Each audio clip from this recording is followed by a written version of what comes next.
You're listening to the Native Plants Healthy Planet podcast, presented by Pinelands Nursery. Here are your hosts, Fran Chismar and Tom Kinesic.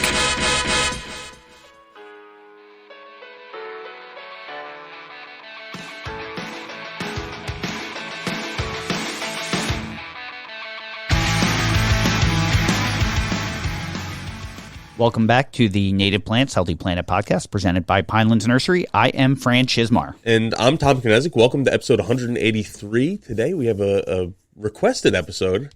We're joined by Adam D'Angelo from Project Pawpaw. But this was actually it's funny how you have something planned and then you start getting feedback from the listeners with posts in the Facebook group.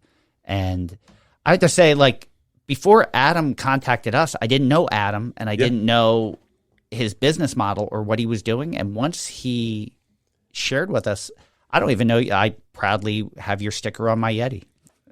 So we were really excited about what you're doing, and we have a lot of questions. Unfortunately, we saved them for today. Yes, that's true. But we were also saying, because you were living in New Jersey, but now you're moving back to Wisconsin. I just went to Wisconsin for the first time, and it was my second. It was my second or third time. Actually. And we were talking about I think it's probably the Midwesterners now, but outside of that, unless you know someone from Wisconsin or know someone who's been to Wisconsin, you might not have heard of the beer Spotted Cow. But we had our first. New Glarus? Is that? New Glarus Spotted Cow. Yeah. There you go. So I had my first Spotted Cow experience after hearing it for probably a decade. I did too. And which really, I'm driving around Wisconsin. I wouldn't have known I was in Wisconsin except for when we were getting the Spotted Cow, because we went into the grocery store, liquor store, and the amount of flannel and just how packed it was for a Monday at 4 p.m. That was the Wisconsin experience right there. Yeah. I'm wearing a flannel right now. But I guess at some point, Spotted Cow was sold outside of Wisconsin. And then when they built the new brewery, they decided, we can barely meet demand in Wisconsin. Let's keep it here. See, I'd heard it was a tax thing. They didn't want to pay taxes. They didn't want to deal with the legal hurdles of selling beer outside their home state. That could be true, too. Yeah. Well, I think we'll be happy to hear that the Midwesterners are just as enthusiastic about Yingling as well. Oh, they really? Can get that out there. So. Yeah. I had that experience being from New Jersey, not Pennsylvania, but close to the Yingling Brewery. When I visit friends in Massachusetts who couldn't get it, they'd ask me to bring it to them. And I had friends in Colorado that were so excited when it showed up, and I was like, that's not a big deal. I've been drinking it since I turned 21. But then when Fat Tire came out here, they're like, that's like no different than Coors Light to us. Yeah. And, they're like, that's not a big deal. So I guess it depends. But what was Spotted Cow a big deal to you? Having it, yeah. Because I'd heard so much about it. Okay. And the first one, which, Fran, you didn't know this until now. Steve told me. Steve shared me. Okay, he did know that. We stopped in a Giordano's to get one of the chain ones to go get our first deep dish pizza, which I've never had in Chicago either. And people were really confused. I thought we were talking about Wisconsin. Now you're talking about Chicago. We flew into Chicago. We drove all around and went into Wisconsin. And we're going to talk about this previously on a Buzz episode. But we were like, well, we're parked now, so let's have one in the parking lot. So we shared one. Pizza grease all over myself. So I went into we went to get gas. I had to get a Tide stick. And I guess Tom and Steve chugged one in the parking lot while I was. Yeah. No, this was pre-pizza. Oh, pre-pizza? You had one? Yeah. We split one in the literally split a can in the parking lot. Oh, I didn't know while we that. waited you to run in, get the pizza, and come back. Oh, I had no idea. He was gone for a minute, and it was he didn't even know. Man, I missed out. Yeah. But and how was your first Spotted Cow experience? Did someone say you have to try this, or did you just happen to have one? No, they're very excited to share with you if you show up and you're like, I've never had Spotted Cow.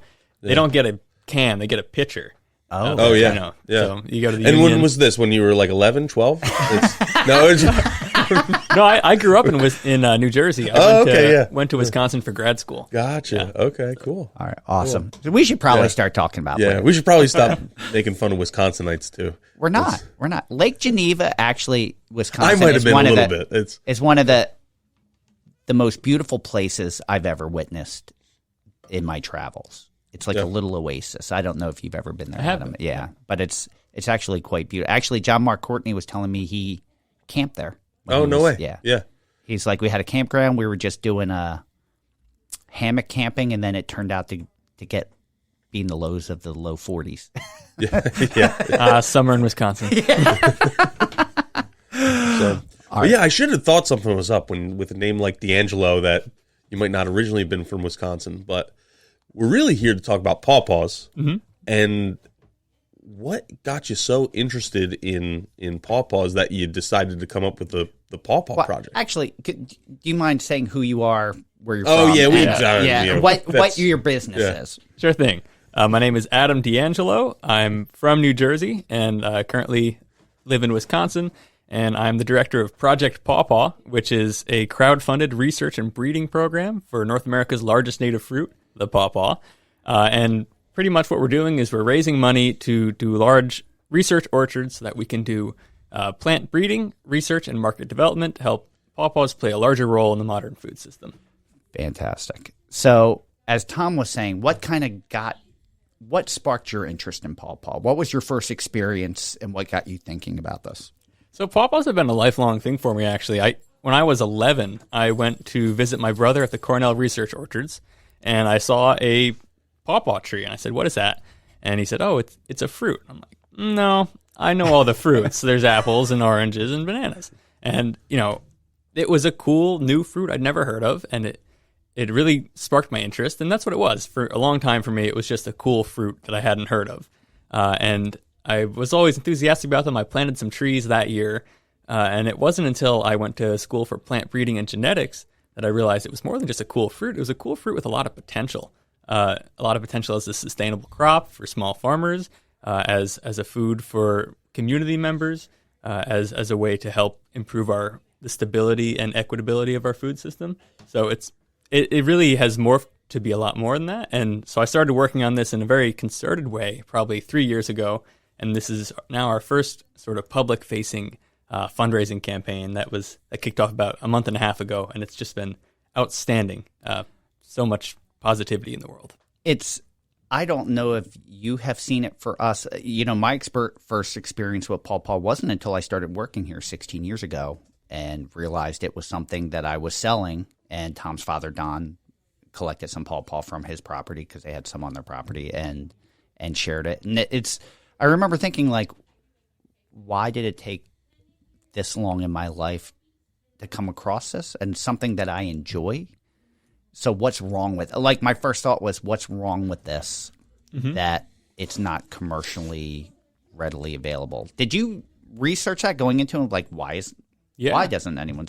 What were some of the things that you discovered in looking at that? Well, let's go back a bit. In case any of the listeners here haven't had a pawpaw, what it pretty much is, it's a large, maybe lima bean-shaped fruit. It's green skin, yellow flesh, has about 10 large almond-sized black seeds in the middle, and the flesh is very soft. It has the texture of a ripe avocado, and it tastes like a mix of banana and mango. Very tropical fruit. It tastes tropical because it came from something tropical. It got trapped up here when the continents divided. It's related to soursop and cherry moya, the custard apples in South America. So what you have is this delicious fruit that grows really well. It's adapted for life in North America. The trees are relatively pest-free. They produce high yields of large, palatable, not just palatable, delicious fruit. What's really holding them back is the shelf life. They're almost ephemeral. When you pick a pawpaw, if you don't have it refrigerated or anything, you might have days, a couple days before it goes bad. If you get it in the refrigerator right away and you pick it at the right stage of ripeness, you can get that up to a week or two. Okay. But for a wild pawpaw, it is so short-lived that even a small farmer really struggles to grow them, harvest them, get them to a farmer's market, and get them home. Because people, Americans in particular, we're not so good at using our fresh produce, like even, the rugged stuff in the grocery store, 40% of that goes to food waste every year. Yeah. 40% of our produce is wasted. So I think it's really a shelf life issue. That was my guess, like from my own experience. And I didn't know if that was if I was overgeneralizing in general by saying it had a short shelf life. Because I've noticed once you pick it, like if you're not eating it then, or like I would refrigerate it for a day or two and then get it cold and eat it. And it seemed like that was pretty much it. Yeah, so I think it's a combination of factors, really, because if you look, it's so hard to start an industry for something. You know, you have to educate people what you're actually selling, what the fruit is, how to eat it. If they don't know what it is, you know, they're a little bit hesitant to try it. So if there's not a demand for it in the market, then there's not going to be a supply of it. So the farmers aren't going to grow it if they don't know they can sell it. And I think we're kind of approaching a very unique time because finally, you know, I think it's in part due to social media and the internet and things like that, people are rediscovering this fruit and people want it. There is the demand far outstrips supply right now of pawpaw fruit, which means that we actually have the opportunity to do some work on this and help it become a larger part of our ag system. We were just talking to someone a couple weeks ago that visited us, and I had mentioned the Pawpaw Festival in Ohio. They're like, oh, I was there. Like, I went. Like, it was phenomenal. I don't know how many years that has been running or if that's more of a recent venture, but I think they're on like year 30. Wow. Yeah, I think it's been a while. Has it been that long? And there's a couple other ones I've stumbled across that are also relatively old as far as festivals go, like in that 15 to 30 year range, but they've just kind of been small local affairs. We went and to now they're getting to people are looking for this kind of stuff and said, oh, they're traveling out like hundreds of miles to go to these things now. More than that. We went to a bunch of festivals this year with Project Pawpaw. We went to North Carolina State. We went to Ohio Festival, York County, Pennsylvania Festival, and the West Virginia Festival. And at each of those festivals, we'd see people from Canada coming down. Wow. People would come down with refrigerated trucks to try and buy fruit to bring back to Canada to sell. Yeah. You know, there's people all over the world want to try this stuff. And we're seeing it, we've noticed locally, just it popping up in different types of recipes. I know the Bent Spoon in Princeton does a pawpaw ice cream.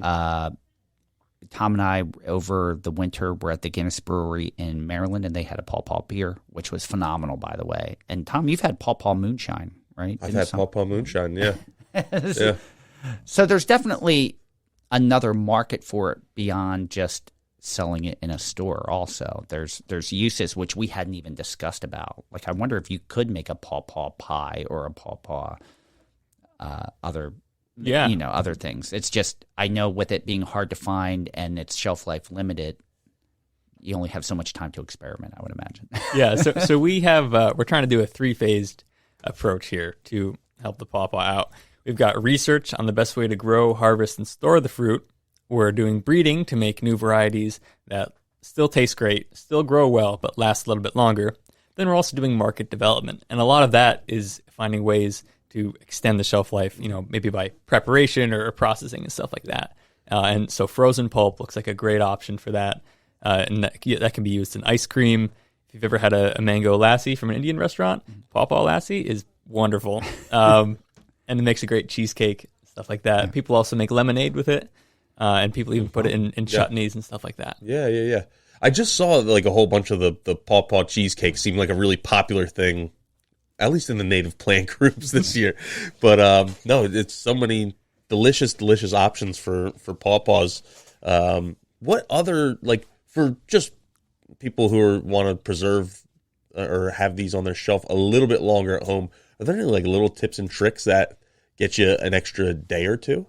Yeah, so people say they're ripe when they fall off the tree, and that is true. When they fall off the tree, they're definitely ripe.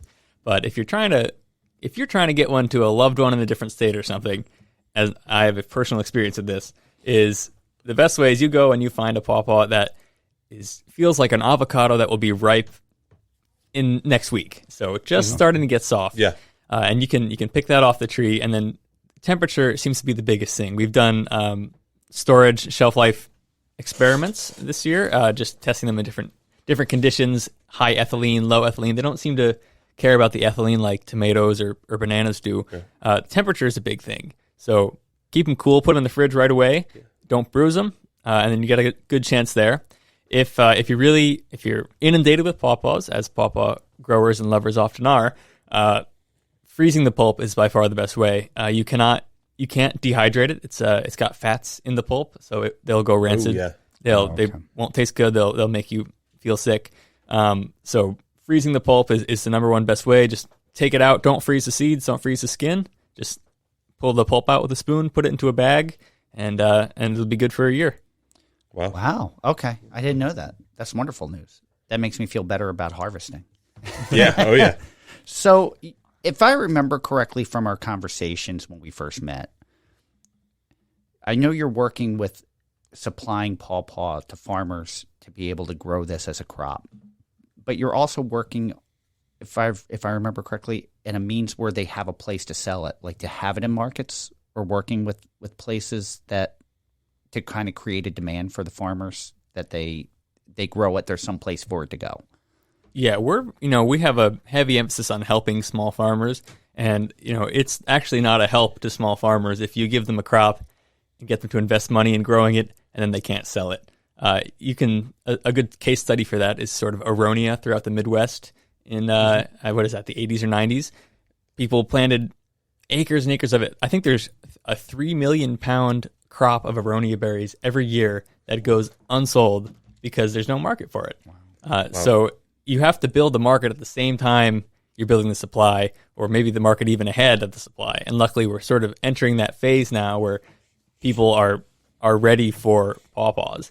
Yeah, and I think you also have to build that supply chain structure too, which you're probably going to get at. But it's like what does it take? If freezing the pulp seems to be the best option, well, there's a certain amount of labor that goes into that. There's the sterile packaging and processing, and where are you getting all these components from? You can have like a hungry market, but if you don't have a way to get it to them too, then that's just another delay in that process. And one thing I hadn't thought about till I started doing a little research was the nutritional value, which I hadn't even considered. But if it was correct, I had read that it contained more calcium, potassium, and vitamin C than bananas, apples, or oranges. Not combined, but of each, yeah. I think those are accurate statements. I always do caution people, you don't need to use food as a nutritional supplement. I don't think pawpaws are ever going to become a main food stay in your diet. I think even at their peak, they'll be a treat you have once in a while. I don't think you're going to have a pawpaw every morning. So we're more concerned with making sure that they taste really great, have good texture, good flavor, good aromas, and stuff like that. And I think at the end of the day, eating a pawpaw is always going to be better than eating a Twinkie. So yeah. What has been, as you approach farmers or people that are interested in making this a field crop, what has been some of the resistance? Like, I would think, again, something I hadn't thought about, just looking at, we walked to the trees that we had, and I know what we harvested, and they hadn't been sprayed at all. Mm-hmm. I would imagine that for a farmer, it's got to be a relatively pesticide-free crop. I'm not saying it like, I don't know in a farm scenario how they have to treat it to get the yield that they need to get, but I would imagine it's got to be a little easier than doing an apple. Yeah, it's definitely going to be lower input than apples right now, or peaches, or even potatoes. Potatoes are the most heavily sprayed crop in the country. Wow. Food crop, cotton's a little bit worse, but it's lower input, and I think that's a selling point. But you also have to remember, farmers are inherently risk averse. They're farming on a very tight margin. Mm-hmm. It's hard for them to feel comfortable making a leap into a crop they haven't used before, or that a lot of other people aren't growing.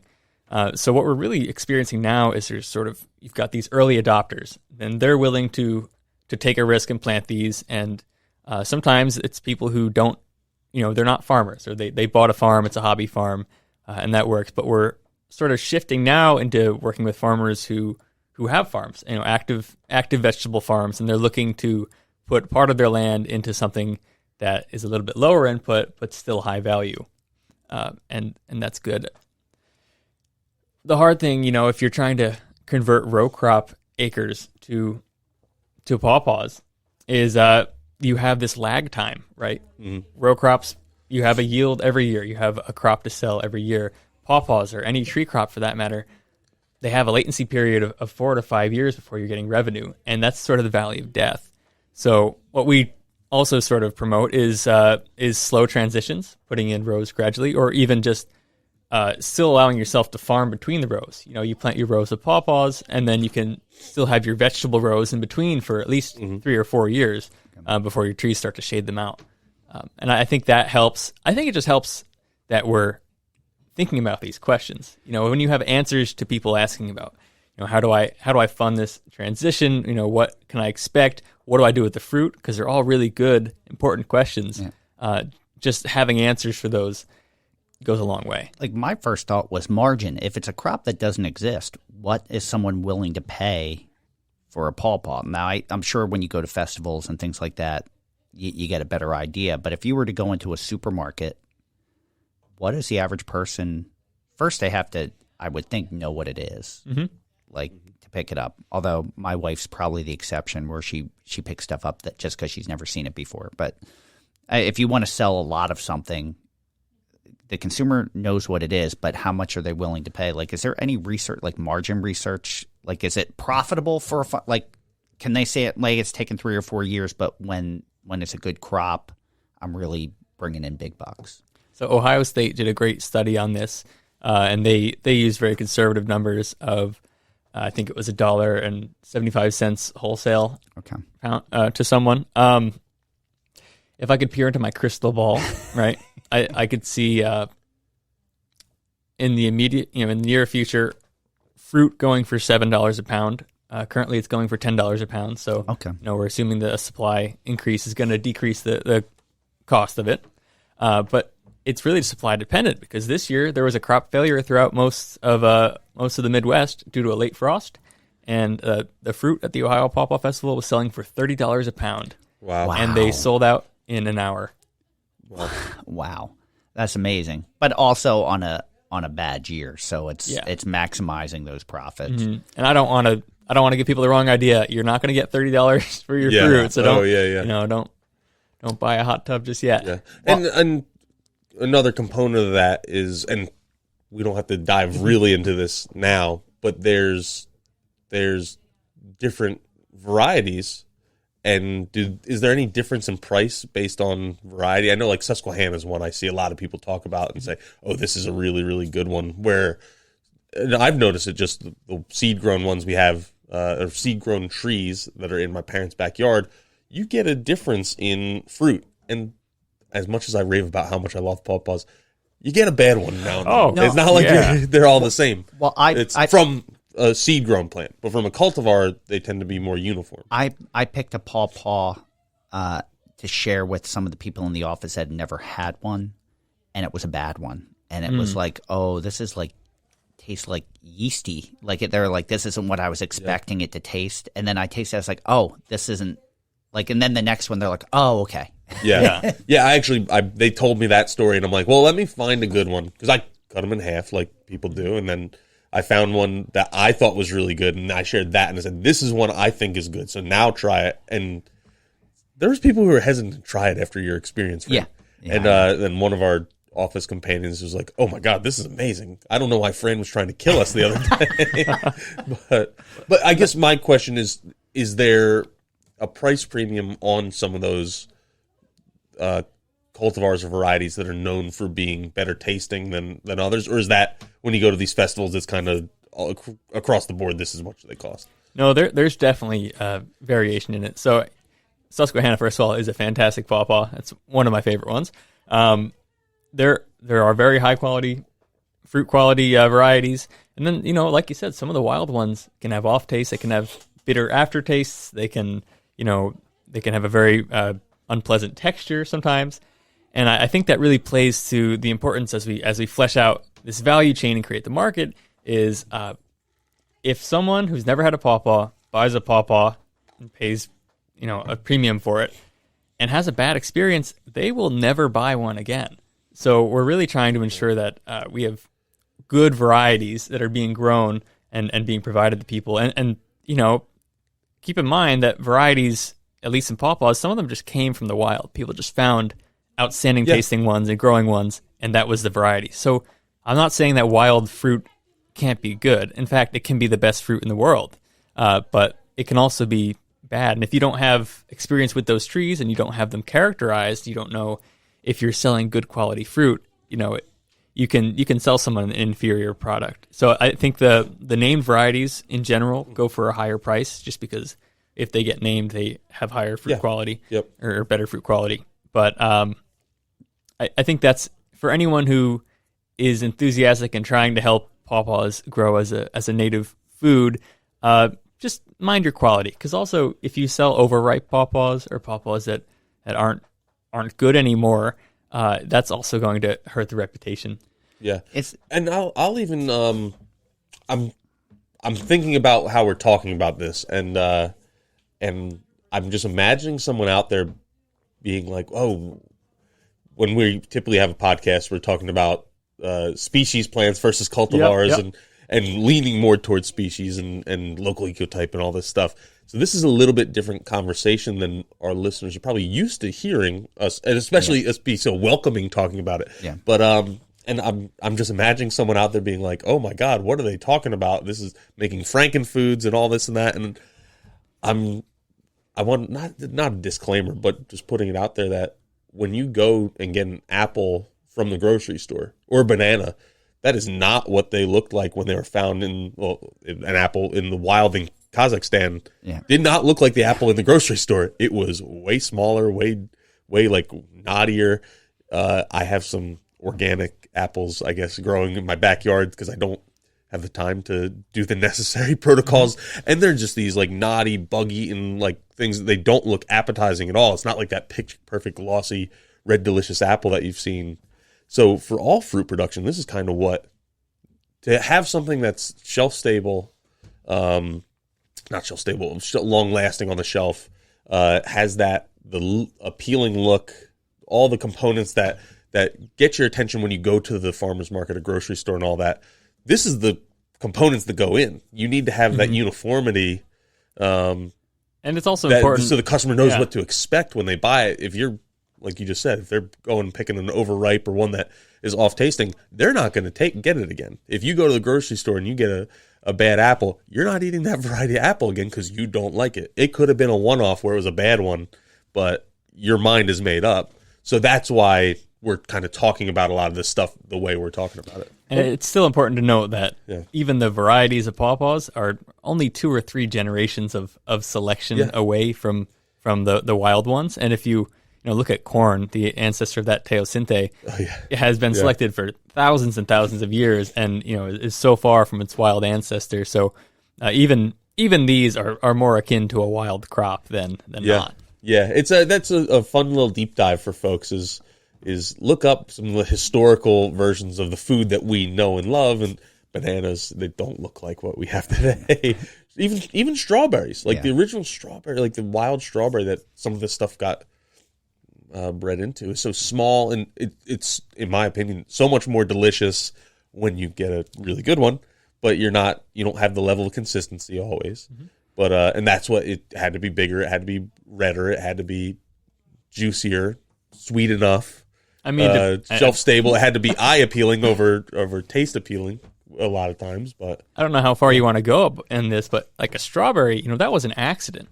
Yeah, that was a Chilean spy went down to Chile and brought back some plants, and I think he brought them back to France, and he had been sent down there, and he found that he had these big berries because the Americana strawberries that people had found, they're very small berries, and they taste really good, but the Chilean ones were big. So he found the biggest buried plants, and he brought them back to France, and he planted them out.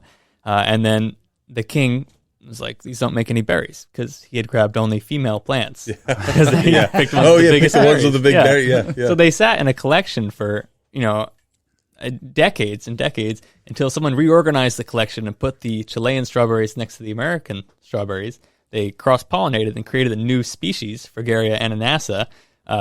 Tasted kind of like pineapple, which is why it was named ananassa.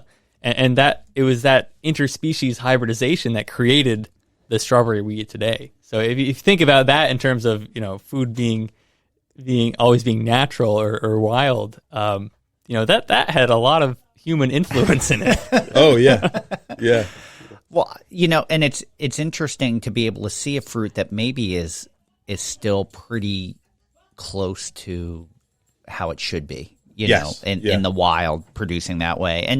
And like you said, you want to let people have a good experience. And we talk about that with native plants in general. And when Tom and I talk about cultivars, we're like, if it means someone having a first experience is successful and it doesn't turn them off to it because you may only get that one chance, it's not really a bad thing. Success is always good. So I did have a question for you since we're talking about breeding. I'm going to be all over the place. I know this, but is there a difference, given its natural range? And I know there's other species as well, which I've never seen the fruit or tasted the fruit, but does climate or soil matter for the taste of that pawpaw? Like I have a friend that has a nursery that was formerly an apple orchard, and the person retired, and he was a big name in the air, and he was like, I really feel that New Jersey apples are a better tasting apple than what you get in the store from the Pacific Northwest because of climate and soil, but it's not a pretty apple, and people want a pretty apple, and they're willing to sacrifice look over taste. Is that the case for pawpaw? So the crazy thing about this is that there's not a whole lot of data on some of this stuff, and really? And the preliminary findings or the research that has been done by universities or other people, it shows that there is an environmental influence on fruit quality.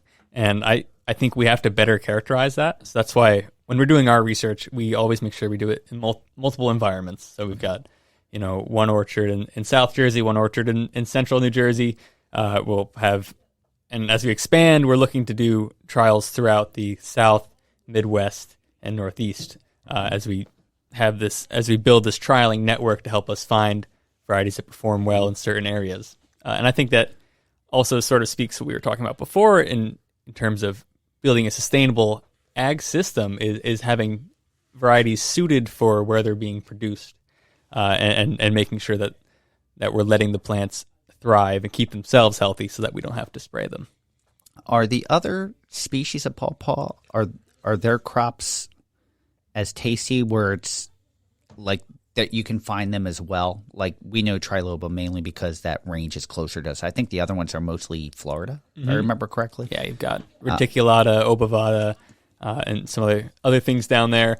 The fruits on those are very small, sometimes inedible. Right. They do have some interesting traits. They've got heat tolerance. They've got a small stature. So Neil Peterson, who's the main breeder of pawpaws, he bred some of the best varieties. Susquehanna, all the ones named after a river were bred by Neil Peterson.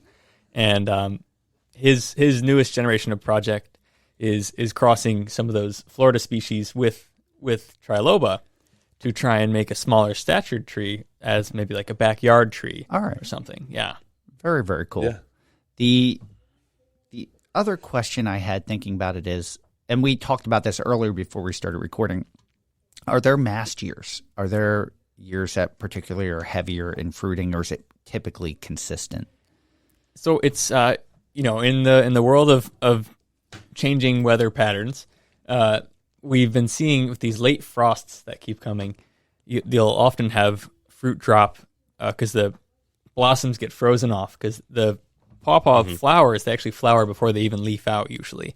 So throughout most of the Midwest, there was a late frost that took out most of the crop, which is why there was so little fruit this year.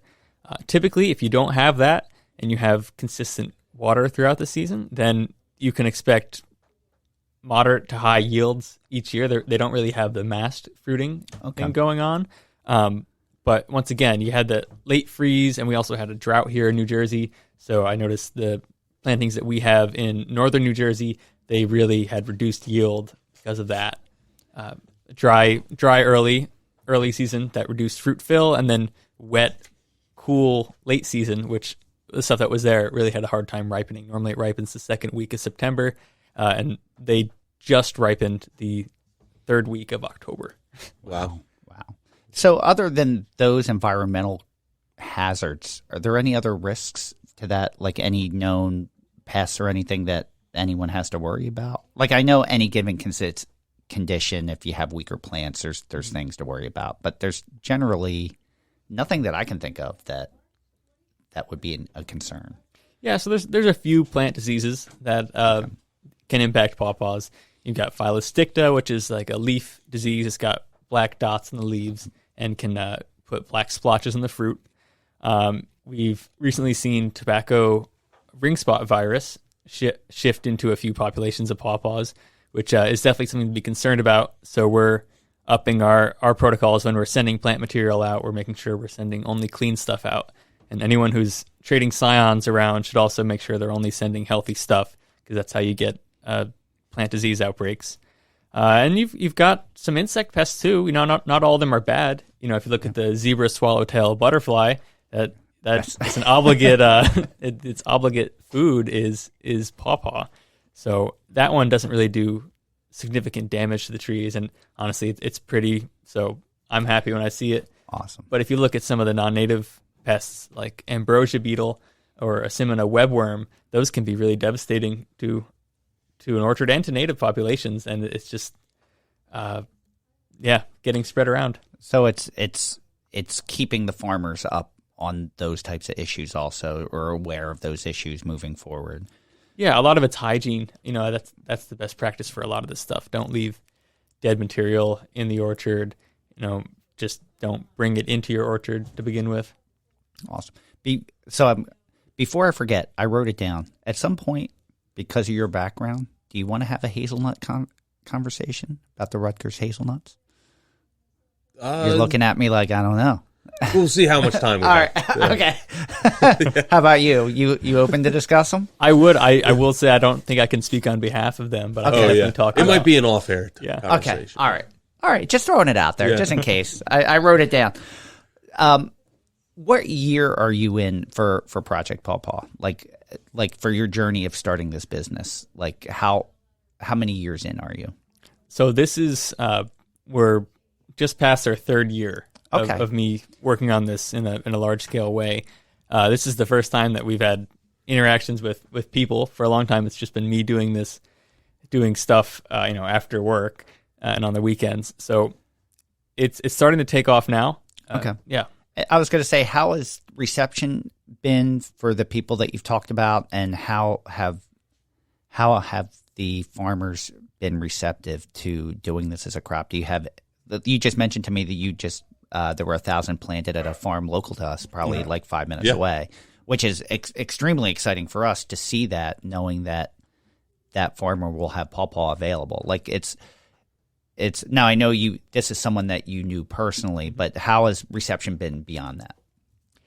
It's been great. I mean, people contact me almost every day asking to get a hold and be a part of our trialing system. So obviously we have to be a bit conservative in how we grow. We don't want to get too big for our means right now. So we're focusing on a couple main research farms. So and those 1,000 trees are going to be part of a research farm to help us find the next best variety. And then we'll be selling fruit as well to help build up the value chain. But like I said, people want to plant these.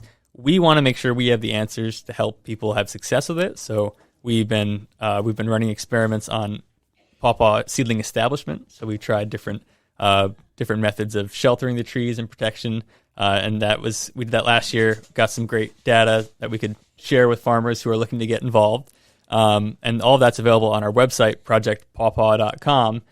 You can see results from our work and our studies. And we also have a great social media presence.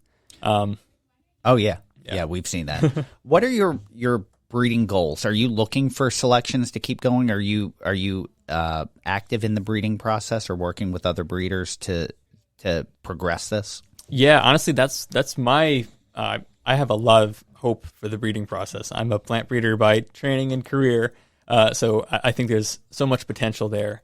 And we're actively doing selection. Some of the things we're looking for when we're trying to improve shelf life on a pawpaw, we're looking for things like firm flesh, thick skin, a color break to yellow. So when the pawpaw is ripe, it turns yellow, and we found wild ones that have that trait already. And that's great because an orchard owner or farmer could say to whoever's helping them, pick the yellow ones instead of trying to shake the tree or squeeze the fruit where you're going to bruise that fruit. You can pick them when they're yellow, when they're ripe, also the yellow is going to look good to someone in a grocery store. Oh, yeah. And paired with that, we have to breed for reduced polyphenol oxidase content. Okay. That's the enzyme that makes apples turn brown. Okay. Slices. Yeah. Because the pawpaws, as they ripen, as you guys probably know, they turn brown. And if you've ever seen a bruised banana in the grocery store, people don't buy brown produce. Yeah. So. Have you, in your travels, seen successful models of farmers growing it as a crop or places being sold other than festivals? Yeah. So there's a great Horn Farms down in Pennsylvania has a great demonstration orchard where they showed sort of a pruned pawpaw orchard, and they sell the fruit there. You've got a few large growers. You got one in Maryland. They sell wholesale. You know, they have over 1,000 trees there. There is a big grower in Michigan that sells frozen pulp to Whole Foods. Oh, okay. So there's Wonderful. definitely successful models, yeah. I didn't know that. Yeah. Are you going to look in your Whole Foods? Do you go to Whole Foods, Tom? I went to a Whole Foods once, and it was actually the for a donut pop up, and I got there too late. So yeah, I don't know. I didn't understand it when I was walking through. It's just it's a grocery store, but it's like a different. I don't know. There's something when I was walking through, I was just very confused, looking for these donuts that weren't actually there. For me, we go occasionally. It's just where it's at. It's such a crowded area. It's hard to navigate. Like, you're putting in some time going in there. So, but if I can find Pawpaw pulp concentrate, yeah, totally. Hey, I do want to back up because you're talking about some of the breeding that you're working on with the that they're more yellow and maybe don't turn brown like that. Mm-hmm. Is it from an actual quality standpoint? Let me rephrase what I'm trying to say. Does that matter from a quality standpoint, or is it a perceived quality standpoint where if it doesn't look that way, the customer is just not going to go to it?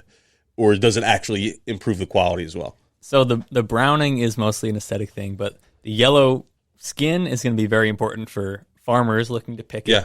Okay. The flesh firmness and skin thickness is going to help with the consumer experience. It's also going to help the fruit last a little bit longer.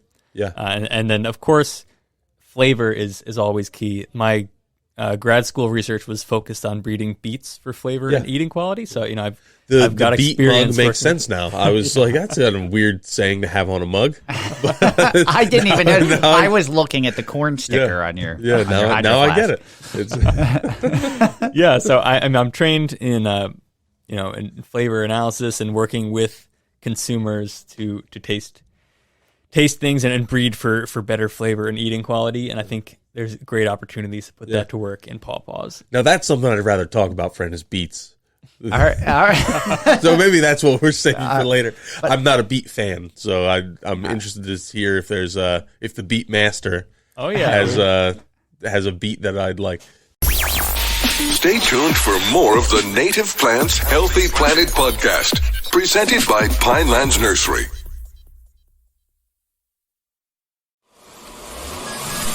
Welcome back to the Native Plants Healthy Planet podcast, presented by Pinelands Nursery. I love that this is something that you're trained in, and you're looking to focus it on Pawpaw. Yeah, and which I think is a very noble cause. If you were to dream big for your goal, what would you like to see when at the time that you're looking to retire? You're thinking ahead, decades in the future. What is it that you hoped you would have accomplished with Project Pawpaw? So we think a realistic set of goals is to produce a suite of at least 4 varieties of pawpaws. Okay. So you've got for your fresh eating ones that have that firm flesh and thicker skin, nice large size, excellent flavor, creamy texture, turn yellow when they're ripe, don't brown. And we'd have an early, mid, and late season variety. That way farmers could extend that season.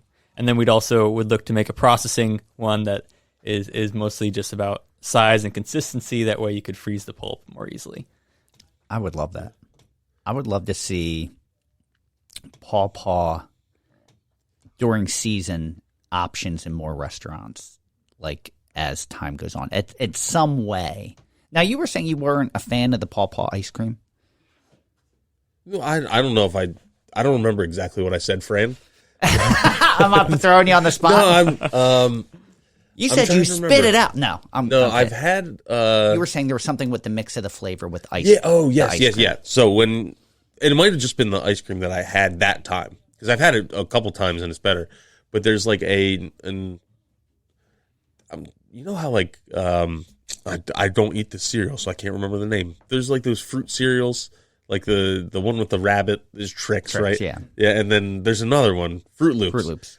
They have like this like artificially fruit flavor to them, and it's not an artificial flavor, but I get that same taste with not when I eat like fresh Pawpaw, but when I have it in ice cream. I've detected it a handful of times where it gets like this artificial fruity flavor to it, but it's the real flavor. Yeah. So maybe that's what Trix and Fruit Loops and all them were basing their flavor profile off of, was Pawpaws. And so, but it's just like, it's something that I taste it, and it's not necessarily an unpleasant flavor. It just reminds me of those cereals, which weren't my favorite cereals. I was a Raisin Bran kid, which explains a lot about me in retrospect. And what was it? Great Grains was another one with all the like the mixed dried fruits in. Yeah, I was that. That's the cereal I liked. But I'm more of a Honey Bunches of Oats guy. Honey Bunches of Oats was good too. Yeah. I didn't eat cereal. I can't even join in the conversation. I'm sorry. Yeah, and like I think my like guilty pleasure cereal was Frosted Mini Wheats. That was about as much sugar as we could. Oh, he's wild. On cereal. I was really planning on turning up that day. So for funding for this, has that been an issue for you to get started and to get the capital, or is there a way that people can help you and donate funding? Is it or are there other issues with that? Yeah, I mean, it's been a big challenge, and if you look at investment in sustainable crops over the past 50 years, it's been seriously neglected, and that's mostly because our current funding structures don't work for projects that have long time frames. The deliverables on a lot of these grants are in terms of years, and sometimes plant breeding of a tree can take decades. So it's this like short-term emphasis that is really preventing us from making long-term investments, and I think that's going to be damaging, because time may be money, but money is not time. And I really foresee a future where people realize we need to invest in sustainable, locally adapted crops. And at that point, they'll find money for it, but the research is still going to take time. So we have to start this work now. So the way we've been doing it is crowdfunded. Okay. We've been going to festivals and farmers markets, and we have an online store at projectpawpaw.com. And all of the sales from those that we've sold seedlings and T-shirts and Hawaiian shirts and everything else, and all those proceeds go directly into funding research and breeding. And mostly right now, it's establishing these breeding orchards. And you can even sponsor a tree on our website. Oh, wow. And that's been great. We've made a lot of great connections. People have been receptive to it. And it's nice because it's sort of Pawpaws for the people, by the people type thing.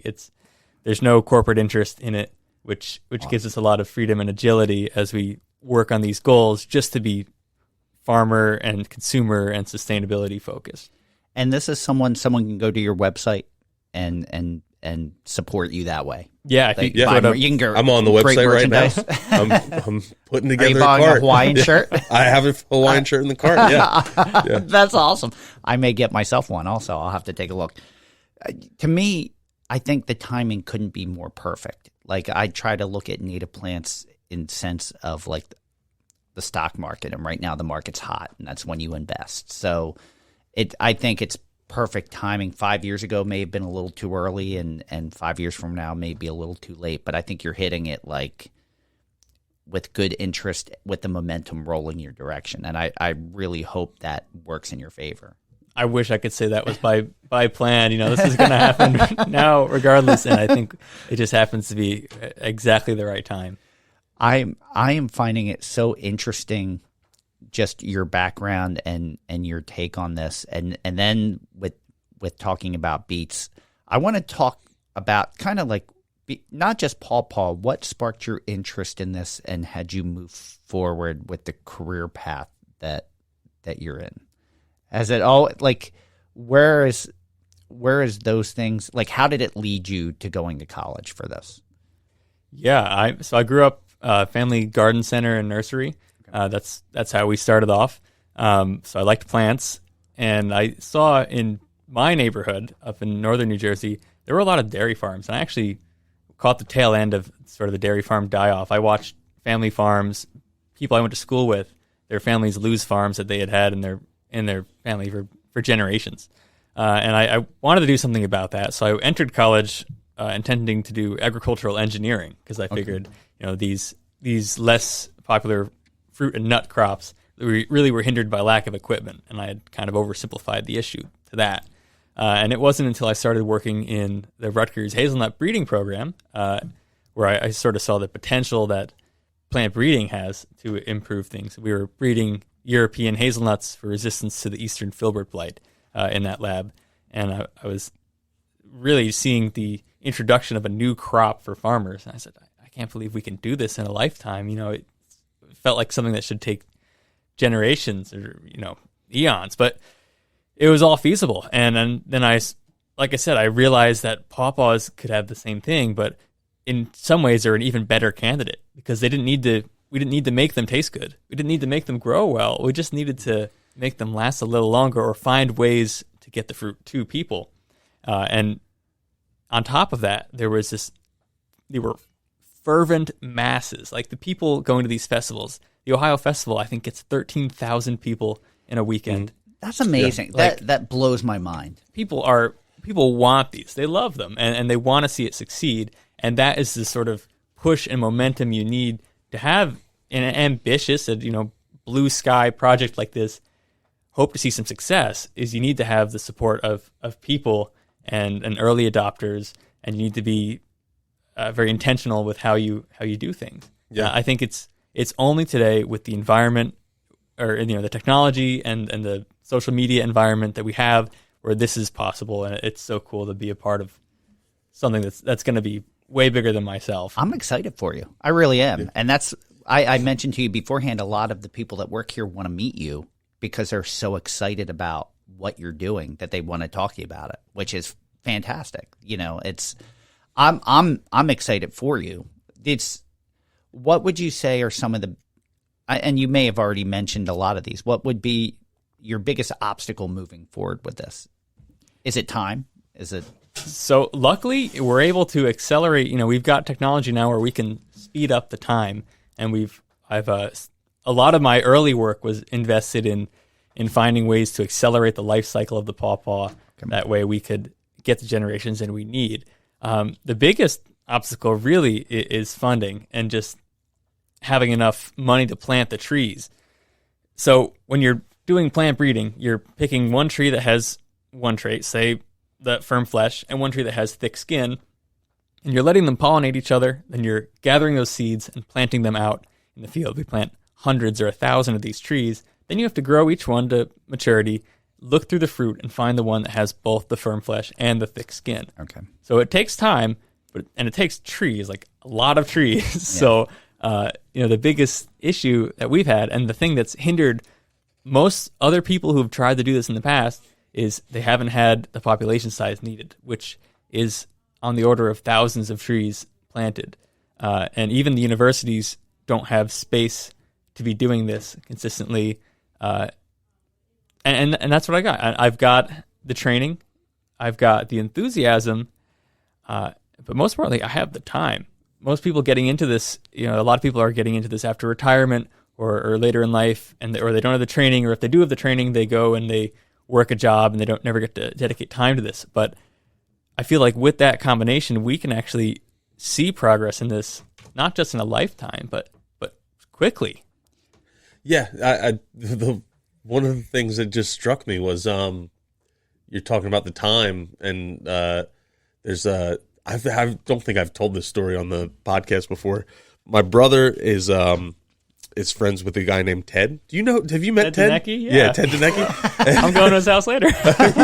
Yeah, and I think he's like 76 now, and he's just like a really avid. How does everyone know Ted? Well, it's hard once you run into Ted. It's hard to miss him. All right, but yeah, he's just like an avid nut breeder, and but he kind of just does it as a passion. He's not really doing it to make money off of it. But I think about Ted because he's in his mid to late 70s, and I'm like, oh, some of the stuff he's doing now, he's never gonna. Well, I guess he could. There's advances in modern medicine, but there's a good chance he's not going to see the outcomes of. But yeah, he's a real character. Pawpaw breeding, the history of that is riddled with this. It's with people getting entranced with them later in life, doing a big collection, getting some great stuff, maybe doing some crosses, and then no one wants to pick up their work after they're gone. Their kids aren't interested. And that's where Neil Peterson got his varieties from, was from the Blandy experiment station. That was an experiment station that had gone decrepit, and he found seedlings growing in hedgerows there. And then most recently, Jerry Lehman in Indiana is a pawpaw. He was a pawpaw collector and breeder, and a lot of our parent material is coming out of his orchard, crosses that he made shortly before he died. Okay. And we're just going through and trying to categorize and find that material before it's lost or sold or mowed down to build a house or something. And we're really grateful to be standing on the shoulders of giants. I guess that's what people always say plant breeding is. So we're finding work that people have been doing, and we're trying to make sure we're doing it in a really well documented way, and sort of within the context of Project Pawpaw, where there will be continuity and people can take it on and continue the process.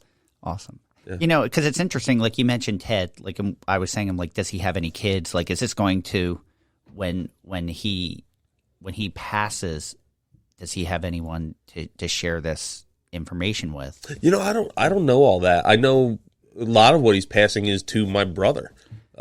Just my brother's really interested in it. And when we went out to Chicago, he had seen Ted the day before and got on the plane with pockets full of nuts. Yeah. I have nuts in my car from Ted. And was just hand it, we're at other nurseries, and he's reaching in his pockets and saying, here's some nuts. When we got back, when we dropped you off, Fran, and Ted called my brother, and he's like yelling at him on the phone because I guess it's like time to do the pecan harvest or pecan harvest, however you say it, and he's like, my brother literally we got home 6:30 on Thursday night. He's leaving for his honeymoon early Saturday morning, so he's home for Friday. He's got all this stuff to do. He's gone for 2 weeks after this. All this stuff to do in the meantime, planning out his his crew's schedule for the next 2 weeks so they can do stuff. And Ted's yelling out of the phone. He's like, if you want any pecans, you need to get over here now. We're harvesting tomorrow because they'll disappear in 2 days. And Steve is like, can't you just collect some and give me some after? Why do I have to go? Do you want to share his nickname? Yeah, so this is what I was getting at before, what I've never shared it on the podcast, but my brother calls him Big Nuts Ted, and because all he does is he cares about the size of the nuts. He probably cares about other things too, but all I hear him talking about is but how big is the nuts? How big are the nuts of that tree? He doesn't really talk about the flavor and all that kind of stuff as much. It's always size, but they're massive. I don't know if you've ever seen them. He's got some. They're like billiard ball sized hickory nuts. Yeah, it really is impressive if you've seen a hickory nut. Yeah. It's just the size of some of these hickans and all the stuff he's. Is anyone tapping that knowledge? Is he working with or is this just something that he's doing in his property and it's just? I think he signed on with a land trust to take ownership of the property after. Oh, awesome! But but we'll run into Ted at community days and. He's the last time I saw him, or I saw him at Steve's wedding too. He probably had a pocket full of nuts there, but I heard he was a dancing machine. He was cutting a rug at my brother's wedding.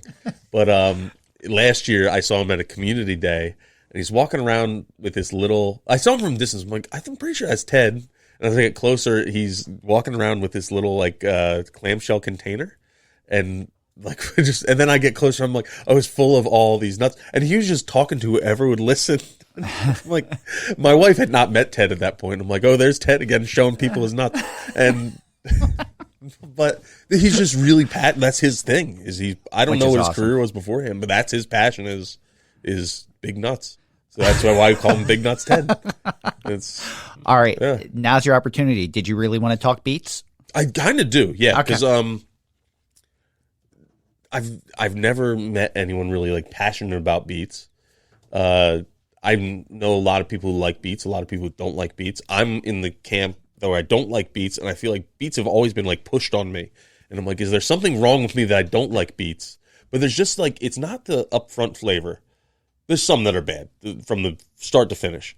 There's some I've had that are really good, and I'm like, oh, maybe I like beets, and then there's a switch that flips. I'm like, I don't like beets. You don't like beets because they taste like dirt. They taste like dirt and like kind of irony and so that earthy flavor is from a compound called geosmin, Latin earth odor. It's the same molecule that makes the smell after a rainstorm or the smell of freshly dug soil. Okay. Yeah. So it's naturally that's produced by Streptomyces bacteria living in the soil. After a rainstorm, they release that. And humans, most mammals actually are very sensitive to it. Camels can smell it for miles and miles. They use it to find oases to drink water. Oh, wow. But humans associate it with tainted water, right? If your water smells like that, you say, oh, I don't want to drink this. Now, we were interested in beets because they're actually making it. The previous grad students before me proved that the beets were making that compound. And we said, why would they do that? Is it some sort of defense or something? And not only did the beets make it, but there was variation in different beet varieties with how much there was. Yeah. And you could select upon that. And after multiple generations, we were able to select beets that had lower levels of that. And we're not trying to, change all the beets. What we're doing is we called it like a gateway beet, right? If you don't like, you don't like the earthy flavor, try these beets, and they have less of that, and then maybe you might learn to love it because it's a healthy vegetable. Lots of antioxidants, great pigments. It's a beautiful vegetable, and it's once again another nice crop for small farmers. It's pretty easy to grow beets. And we did that, and over multiple generations, if you go to Whole Foods, look up Badger Flame beet. They have those available for sale. That's a low geosmin beet. It's a different shape. It's kind of long, like a sweet potato. Yeah. And it's got cool patterns on the inside. It's great as a fresh eating beet. You don't even have to cook it. Yeah, you can cut it into sticks and eat it. You can cook it as well, just like a regular beet. You can put it on a salad with some goat cheese. Fantastic. Yeah. Awesome. Now that's what I need. I need a beet that I can use as my gateway beet because I want to like beets. Mm-hmm. There's something appealing to them, probably the color, but it's gotten to a point people mix them into salads, and I'm like, I can't even eat the salad because they've been tainted with beets.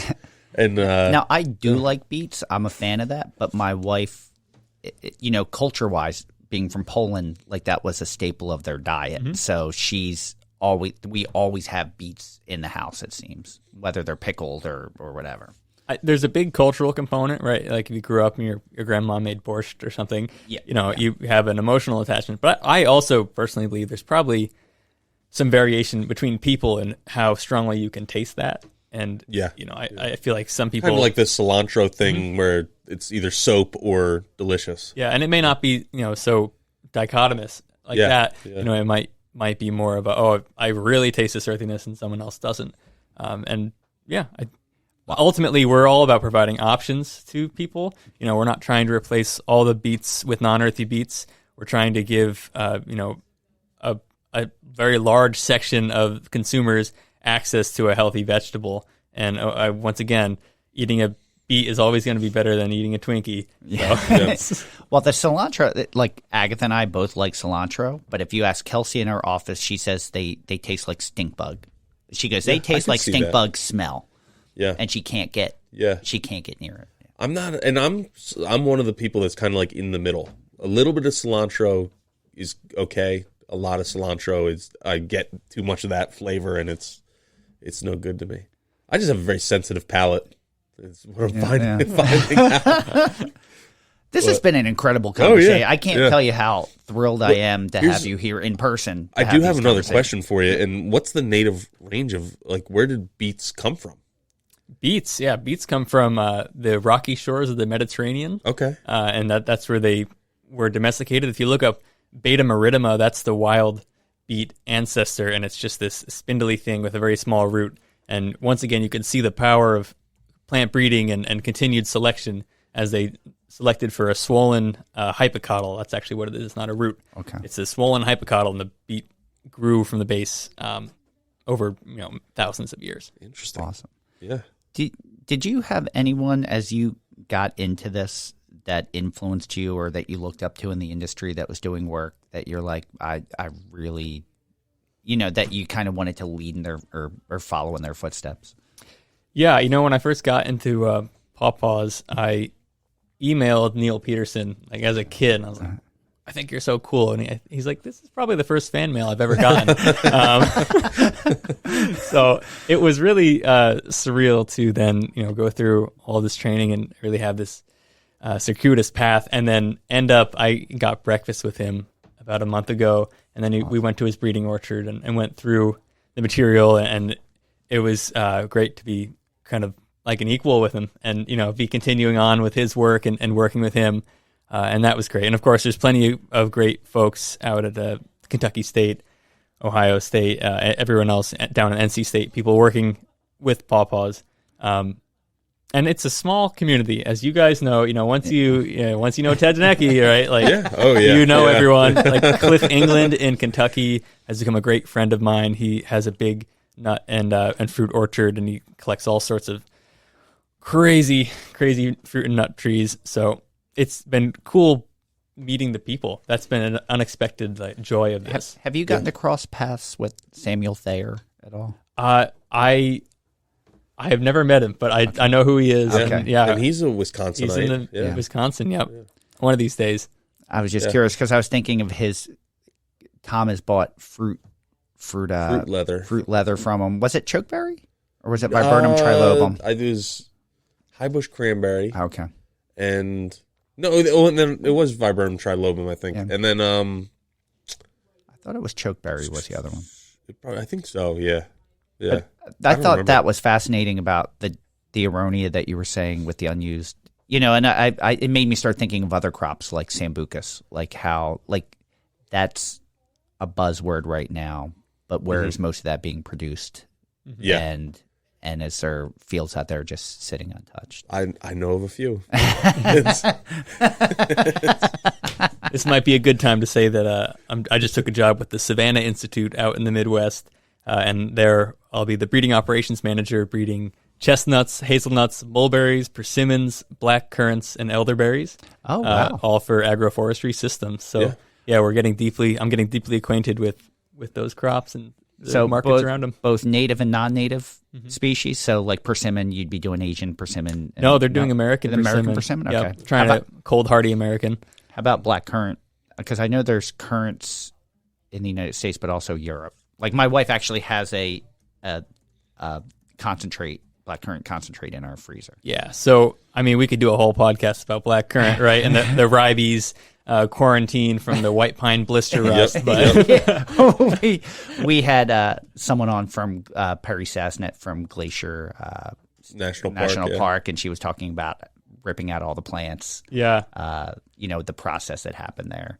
So as we try and use the wild, American ones that are out there, you have to make sure everything you breed has resistance to the white pine blister rust. So that's coming from material that was bred in Canada, and we're crossing it into American.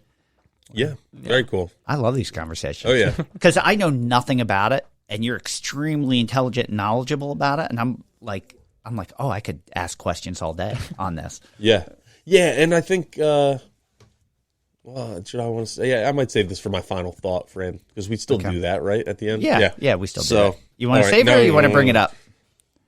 I better write it down. All right, write it down, and I'll ask. So it might be gone already. Just looking at timing, we should probably get to the last question, which it's always the same question, and it's a simple question, but sometimes the most difficult question. And I'm really interested, given our conversations, what your answer will be. But what is your favorite native plant? Ooh. So my favorite native plant, I'm actually going to go with the American groundnut. Apios americana. Okay. That's another one of these things that I think I'm ahead of the curve on. Maybe the next generation is going to be the one to do something with this, but I think that's really cool. For those of you who don't know, it's sort of a vining. I think it's a legume, and it produces these tubers underground that are nutty and kind of like a potato, nutty and starchy. And I think those could be a really cool crop. Like I said, potatoes are the most sprayed crop in the United States. They're often sprayed weekly or bi-weekly with some noxious stuff. So, having an American ground nut to offset some of that production could be healthier for people, healthier for the planet. And also, it's just a pretty plant. I don't know that one. Know that one. And I'm just reading from North Carolina State that it's a cultivated food crop in Japan. Really? Yeah. Wow. Interesting. They're ahead of the curve. Yeah. They got it. So for the chestnuts and the work that you're going to be doing, American chestnut? Or is it? They're focusing on Chinese chestnut. Chinese chestnut? Yep. Okay. We had very interesting, I'm sure that's not for the podcast, but a very interesting conversation about American chestnuts last week in Chicago. Oh, yeah. That one's... We'll probably keep that one off air until off-air. something comes of it. I'll share that with you off the thing. Or when we can eventually do it, I'll share it as a secret on the Buzz episode. But this is the part of the podcast where we each take a turn doing a final thought. We throw it over to you first, and we just give you the floor. You can use the time however you want. If you'd like to summarize or promote something, we're obviously going to put all of your important links in the show notes to make sure people know how to find you. But you can talk about any work that you're doing, any way that you want to use it, or we just hand you the floor. It's yours. So amazing. One thing I wanted to bring up, because I know the listener base of this podcast is probably somewhat apprehensive to someone trying to use a native plant in an agriculture situation. I feel like people often view them as at ends with each other or at odds with each other. I'd say there's multiple ways to do conservation, right? So if you're looking at conservation by addition, we're going to be providing a fruit to people, a native fruit that's going to be increasing the awareness of native fruits and the interest in native fruits. It's going to be helping small farmers to stay economically viable and provide jobs and income in their communities. And it's going to be, a wonderful, valuable addition that's delicious and fun. But what it really is it's conservation by subtraction, because we're not looking at people planting pawpaws as cutting down forests to plant pawpaws. What they're doing is they're displacing row crops. They're displacing corn and soy, displacing things that are higher input or more damaging to the land with this crop. And what that's doing is it's locking carbon in the roots. It's preventing soil erosion as you don't have to till. It's slowing down wind and preventing soil erosion like that. It's providing habitat and ecosystem services for insects and small animals. And it's also helping democratize the pawpaw. Those of us who have had the pleasure of going out into the woods and picking a pawpaw know how much fun it is. But there's a vast majority at this point of people in the country who do not have access to land, or do not have access to public land, or do not have access to land in which pawpaws have grown because they have been extirpated from their natural habitat. And it is giving people the opportunity to have this fruit without going out into the wild and over foraging from patches that are providing valuable ecosystem services to animals and other creatures. It's giving them access to this fruit, and it's also offsetting one of the biggest problems we have in our modern food system, which is the globalization of our food system. If you go through the life cycle of a banana, right? It's a fruit grown in a monoculture on stolen land that was stolen by a giant corporation, then harvested from exploited labor sources that originated from the land from which they had their land stolen, which is then packed onto a cargo ship, shipped across the entire world, and sold as a loss leader in a grocery store for 40% of it to be thrown out. And there are some serious problems with that, and we're trying to address just a little bit. And we don't think pawpaws are going to be the answer to this, but we'd rather be part of the solution than part of the problem. Yeah. Man, that was so well. Yeah, that was well said. Well I was said. going to say add Big Banana to the list of organizations that are coming after us. But and I wish we had thought about foraging and over foraging just to have as a discussion earlier, just because, we talk about this with ramps as they get popular and all of a sudden, even if you're trying to, Tom mentions it all the time, even you're trying to harvest sustainably, you don't know who's there before you and who's there after you. Yeah. So if there's 10 and you're like, I'm only going to take 2, how do you know that 5 more people aren't going to? All that happens is, I think the example I use with morel mushrooms is like someone walks up to a patch and finds 100 morel mushrooms and said, I don't want to take too many, so I'm only going to take 10 or 20. And then the next person comes along and takes another 20%. And then you come up and the last person's like so excited because they found one morel mushroom. Like, I found a morel. But they didn't realize that there was 100 there just a few days before, or even hours before. But if it's more accessible, you can have one in your property. You could go to the store and buy. Maybe it helps protect all of our natural resources also as a result of this, which is wonderful. And, Robin Wall Kimmerer in Breeding Sweetgrass shares a bit of indigenous wisdom there, which is you never pick the first one you find, ever, because that ensures that when you find a second one, there's at least going to be some left. Yep. And that applies for ramps and pawpaws and morels, anything else. Oh, yeah. Never pick the first one you find. No, that's a perfect person to quote for that. Yeah, oh, yeah. Tom, it makes a lot of sense. Yeah. You basically said a lot of what I was going to say is a lot of this comes down to, and why we've done a lot of breeding when it comes to food crops, is just food sustainability and I don't want to necessarily say equity, but availability. We have a system now that Sam Thayer talked about a lot on our podcast, where it's just very driven, like the foods we know and love all were driven by one group of people, and now they're grown across the world. And they tend to be not in the U.S., tend to be non-native fruits and vegetables and just crops of all kinds that dominate the landscape. We saw it when we were driving through Illinois last week. Corn as far as the eye can see. Yeah, that was unbelievable. And it's really cool to see that kind of process happening with a native fruit. And I think most of our listeners probably get it. They're like, oh, yeah, this is really cool to use a native fruit and kind of make it widely acceptable. The person I imagined earlier is probably a really, really small, maybe they don't even listen to this, but there's a small percentage of people who are into native plants who would think that way. But I think, it's for people to have access to it. We're at a point in the system where there's so many, let me back up.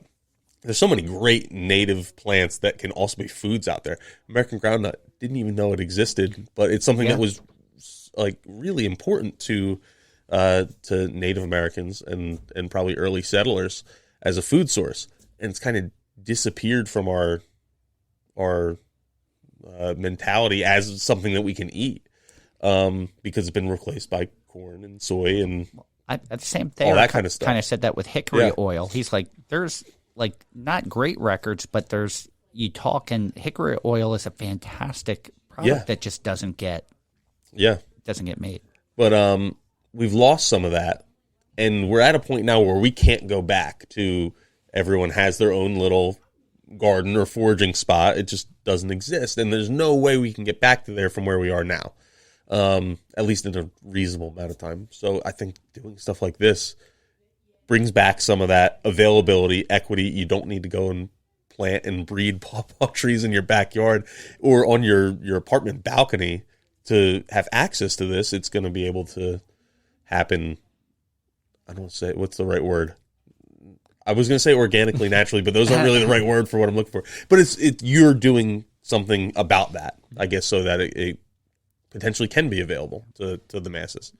So, yeah. Awesome. Fantastic thought. I was just thinking when you mentioned in your final thought that some of our listeners may not be for a native plant for agriculture. And it really I never thought of it in a bad way, which I guess is like, I have no issues with if that's the gateway, like not even a selection being a gateway for someone into pawpaw, but if pawpaw in a store is someone's gateway into learning about the heritage of our native plants and natural heritage, I'm all for it regardless. And I think, if anything, raising the awareness and making this accessible is a win-win for everybody. And I don't see it not being a good thing. Oh yeah, and I guess that's kind of what I was getting at, Fran, was with what I was saying is, wouldn't it be awesome to have like a Pawpaw and American groundnut farm and like co-crop that with other things and have some other stuff that's working together, and being able to then, even a small farm, being able to feed hundreds of people off of what you did that couldn't have done that on their own. I could see it's hard. It's a cloudy picture. It's a way out there, but I could see that happening at some point, but it's not going to happen without this. You're not going to get people invested in it as a consumer without this kind of research to make sure that you have a fruit that looks pretty, tastes great, is a little more shelf stable, and that's super important. I'm just thinking it's something sustainable that requires less input. I'm thinking soil health, just the health of everything around us. You're still going to have the wildlife farmer conflict that exists today, but is it now you're inviting in at least the insect population to an extent? Yeah.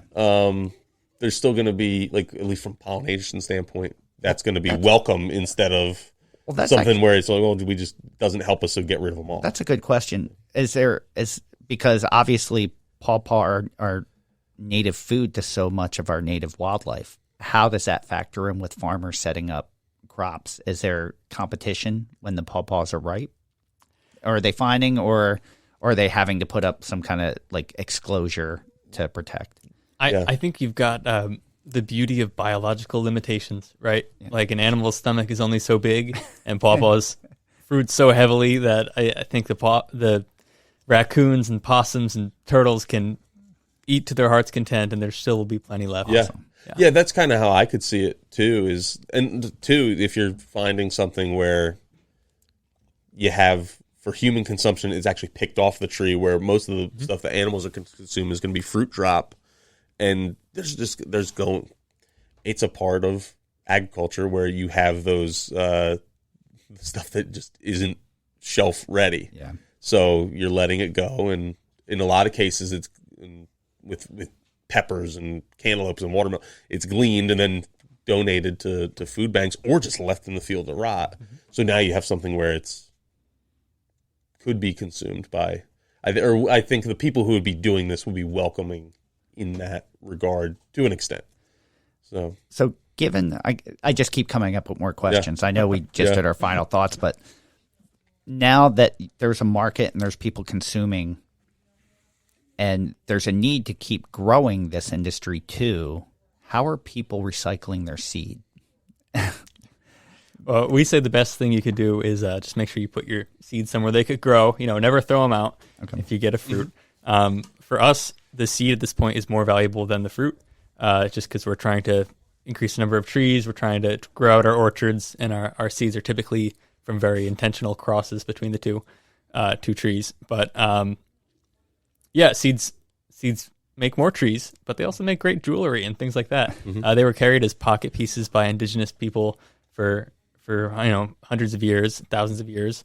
And you don't want to understate the significance of this fruit to indigenous people, and the role that it played as a food source, and and the evidence that we have for indigenous people spreading this around and selecting ones that had higher fruit quality. They started this process a long time ago. It's interesting. One of the things that we had looked at, like if you look at Bonap and you see its natural range, we had a book, was it Native Plants in New Jersey? I think so. That was showing it native to New Jersey, all up and down the Delaware River in Burlington County, which you're like, oh, no, that's probably not native. That's where it was planted or disposed of for food corridors as you're traveling, which makes perfect sense. Not that any of them are there now. But. I mean, from a conservation or evolutionary biology standpoint, it is so much easier for a fall-bearing fruit or nut to move south than it is to move north, because in the fall, things are migrating south, and that's what moves things long distances. a large seed like a pawpaw is not being carried by birds. It's being carried by animals in their stomach. Mm-hmm. So it moves very slowly, which is why even though New Jersey is perfectly suitable habitat, honestly, it's fantastic habitat. You don't see a whole lot of wild populations here because a lot of this land was cleared. Yeah. It's slow to move back. But when you look at, wild populations and you see these like you said, the food corridors, see the rivers have pawpaws spread all up through the northern Midwest, and that's pretty strong evidence of human intervention and spreading. Awesome. Yeah. Awesome. I think that just about does it. What do you think, Tom? Yeah, I could keep talking. Realistically, I think we could go a lot longer. I'm just looking. I'm like, we're just about at an hour now. Yeah. But yeah, so that's going to wrap us up for today. Thank you for joining us. We hope you enjoyed listening to Adam D'Angelo from the Project Pawpaw. For more information, you can visit his website, which is www.projectpawpaw.com. There's all kinds of cool stuff up there. I was being serious when I said I have a cart going of what do I have in there right now? A couple T-shirts, actually a lot of T-shirts. The Hawaiian shirt, some pawpaw seed earrings, a couple hats, crew neck sweatshirts. Oh, awesome. There's all kinds of stuff Very that you cool. can get on there. So, and that's all going to a good cause and also making you look trendy. So, I left my screen that had my script on it, so I don't remember what I said next. You're thanking everyone. Thank you, everyone, for listening to Native Plants, Healthy Planet, presented by Pinelands Nursery. We're going to give a big thank you to the Egocentric Plastic Men for contributing our theme music. Wouldn't be the same without it. Make sure you stream or buy their music wherever you consume music. Thank you to Dave Bennett for our Native Plant Anthem. You can follow us on Twitter at Pineland Nursery, Facebook at Pinelands Nursery NJ, Instagram at Native Plants _Healthy Planet, and YouTube at Pinelands Nursery. Don't forget about the question and comment line. You can call us at 215-346-6189. I will repeat that, 215-346-6189. Ask a question or leave a comment. We'll do our best to play it on a future episode of The Buzz.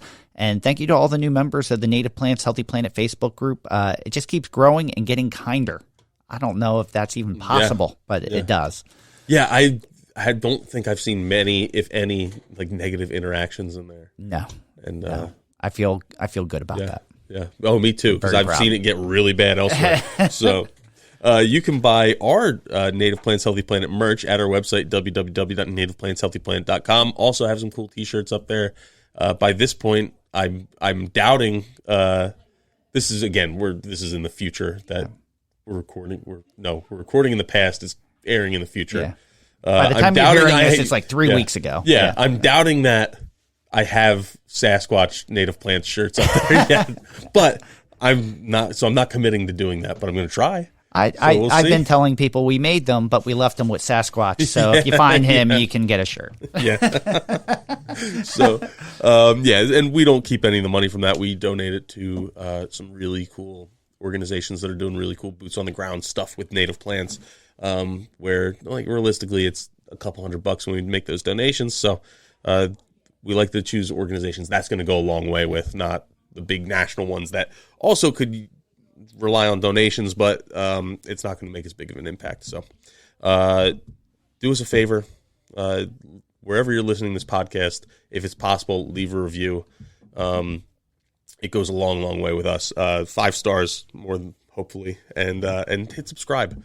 Those are things that really help us gauge if what we're doing is well received or not. That kind of stuff, and also pushes up in the Apple charts and Spotify charts so that more people are hearing about native plants. So, one last thing you can do to help us is actually share this with a friend. So, if you have someone who you've been begging to eat pawpaws and try pawpaws, maybe this is the episode you share. Say, hey, listen to this, and you'll learn a lot more about this wonderful native fruit. Yeah. So, awesome. With that, thank you, everyone. I'm Tom. And I am Fran. Thank you again, everyone. Adam, thank you so much for spending time with us today. This has been wonderful.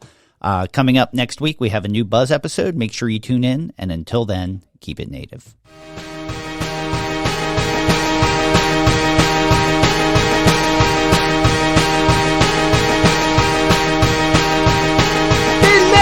Woods, wetlands, and dales grows a bounty of beauty that never fails. Our native plants, so diverse and so rare, treasures of our land beyond compare. From the ferns below, soaring oaks above, each plant has a place each family's love. Monarch caterpillars munch milk, wheat so tall, bees buzz about, sipping nectar fall. Oh, native plants, how you grace this land in your diversity.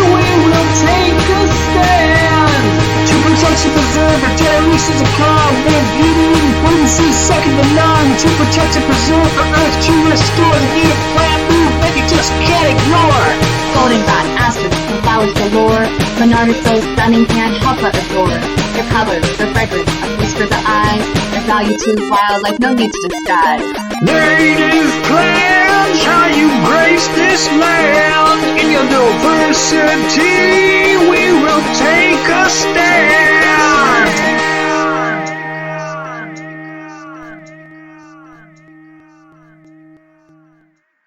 Thank you for listening to the Native Plants Healthy Planet podcast, presented by Pinelands Nursery. Remember to like, share, follow, and comment.